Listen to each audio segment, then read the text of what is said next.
Generation X. Screws fall out all the time. The world's an imperfect place. John Bender. You can play a shoestring if you're sincere. John Coltrane. Definitions. Generation X, the generation born between about 1966 and 1980. Complacent, marked by self-satisfaction, especially when accompanied by unawareness of actual dangers or deficiencies. I was born on the afternoon of September 5th, 1974. My parents, my teachers, my family, and my friends all saw me as an artist early on, so I did too. I could draw, I could sculpt, I could create. Being able to express myself was a distinguishing and yet incredibly isolating ability. I had a powerful propensity to feel emotion, and I found people much more difficult to connect to than animals in nature. Still do. New York City's artistic culture inoculated me at birth with an incurable artistic bug. Musicals, plays, concerts, buskers, museums, restaurants all laid notable threads on a loom, weaving tapestries containing maps to authentic places within me. Only the arts weren't woven into the fabric of my being. The arts were the fabric of my being. It would take me years to realize the tapestries were actually musical scores. Enjoying reading, listening to, and playing my music became my siren song of the self. Every artist has an inborn bullshit barometer telling them how close to their actual self whatever they're expressing is. Mine just seemed to be a bit off rhythm. Amber, idyllic memories of Ms. Rotner, the quintessential kindergarten teacher at Street School Elementary in the late 70s, are of a golden goddess with a smile that instantly tattooed my heart with the words, "There is kindness in this world."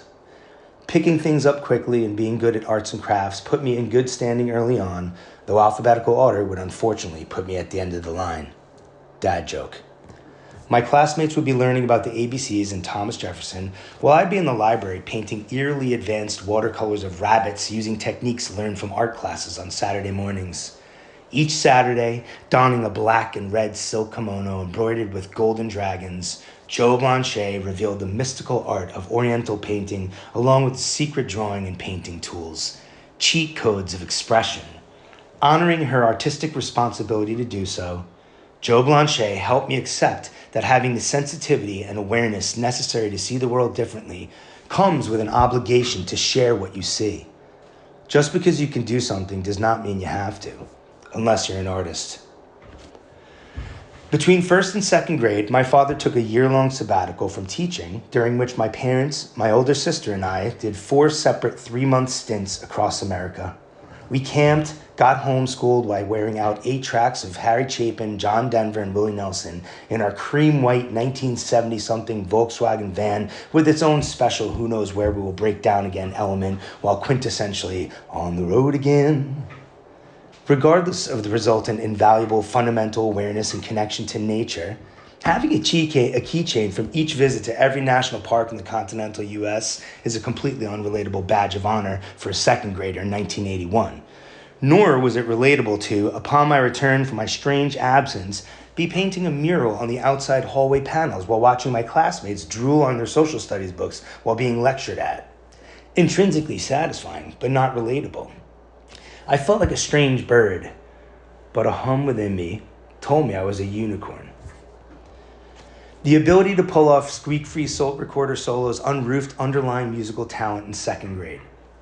In the 80s, by 4th grade, everyone had played an instrument in the school band or sang in the school chorus. When it was time for me to choose, I chose the French horn. The French horn. However, I don't ever remember doing so, and I remember everything, especially a decision like that. The late, great Michael Zaklin informed me playing such a rarely played instrument could increase my chances, if not ensure, my getting into a college I would otherwise not have gotten into were I not to have played the French horn, or at least some scholarship to ease the financial sting on my teacher parents.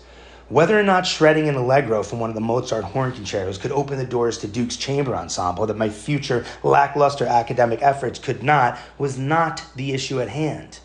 As fascinatingly haunting the soft vibrational sound is to anyone of any age, the French horn kind of looks like, well, you have your hand up its brass ass. Not overcomable in grade, middle, and certainly not high school. The sound of the French horn is mystifying. Sadly, the way that fancy horn gets played simply ain't cool. The weird homeschooled artsy kid lugging the misshapen case to put it in the backseat of the bus with its ass sticking out could not afford to not be cool. It's not the French horn itself. I love the French horn. Rather what the French horn represents here.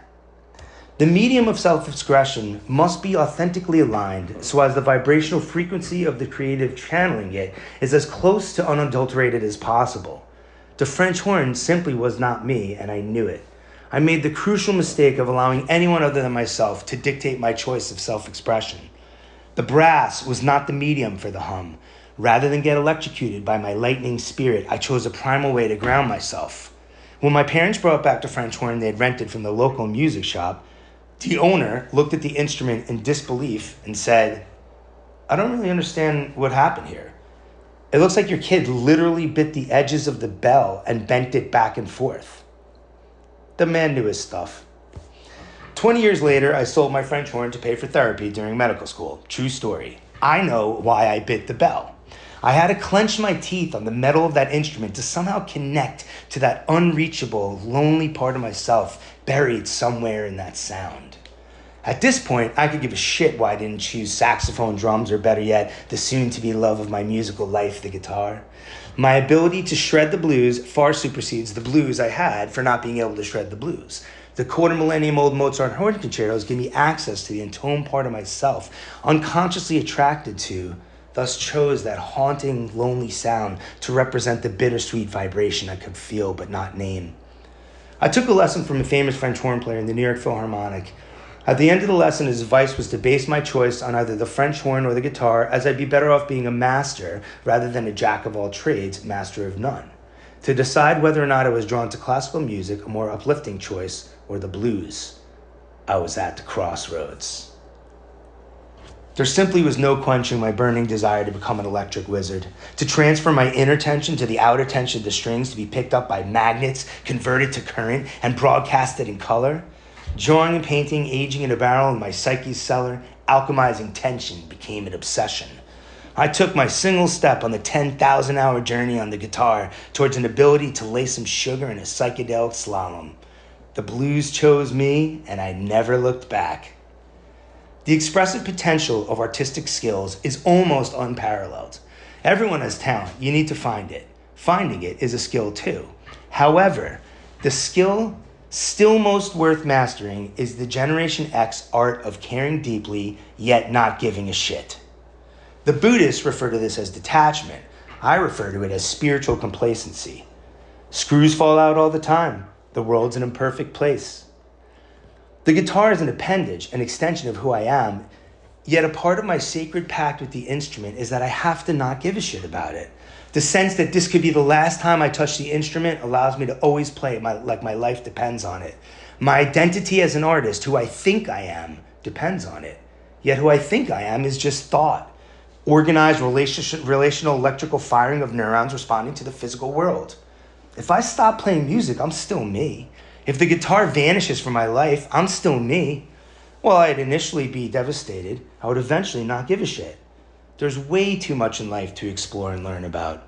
Besides, you can play a shoestring if you're sincere.